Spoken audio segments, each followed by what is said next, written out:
Praise the lord. ప్రభు అయిన యేసుక్రీస్తు నామములో మీకు శుభము కలుగునుగాక.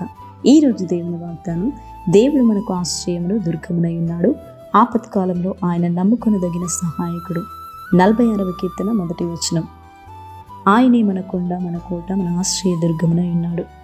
కాబట్టి ఆపత్కాలంలో నమ్ముకొనదగిన మనుషులు ఎవరు లేనప్పటికీ నమ్ముకొనదగిన గొప్ప దేవుడు, మన సహాయకుడు, మన విమోచకుడు, మనము ఆరాధించిన మన యేసు ప్రభుల వారై ఉన్నారు. ఆపత్కాలంలో నిన్ను ఆదుకునే గొప్ప దేవుడు ఆయన. నీవు ఎటువంటి పరిస్థితిలో ఉన్నా, నీ యొక్క ప్రతి పరిస్థితిలో ఉండి నిన్ను విడిపించుటకు ఆయన శక్తిగల సమర్థుడు. అది వ్యాధి అయినా, బాధ అయినా, సమస్య అయినా, శోధన అయినా నిన్ను తప్పించే దేవుడు నీకు తోడై ఉన్నాడు. కాబట్టి ఆయనే నమ్మదగిన గొప్ప దేవుడు, నీకు తోడయుండి నిత్యము నిన్ను నడిపించును. ప్రార్థన. పరిశుద్ధుల, ప్రేమ, నమ్మకము కలిగిన గొప్ప తండ్రి, మహోన్నతమైన దేవానికి స్తోత్రములు చెల్లిస్తున్నా. మా పక్షమున కార్యము సఫలము చేయి దేవునికి మేము మొరపెట్టుకొనుచుండగా నిశ్చయంగా మా యొక్క ప్రతి ప్రార్థనను ఆలకిస్తున్న గొప్ప దేవుడవు.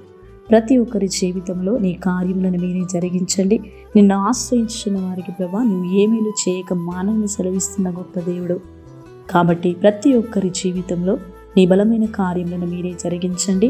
వారి యొక్క ప్రతి పరిస్థితిని, స్థితిగతులను, సమస్తాన్ని ఎరిగిన గొప్ప దేవుడు గనుక మీరే కృప చూపి సహాయము దయచేయమని మహోన్నతుడను మహాగణుడైన యేసుక్రీస్తు నామంలో ప్రార్థించి అడిగి వేడుకుంటున్నాము తండ్రి.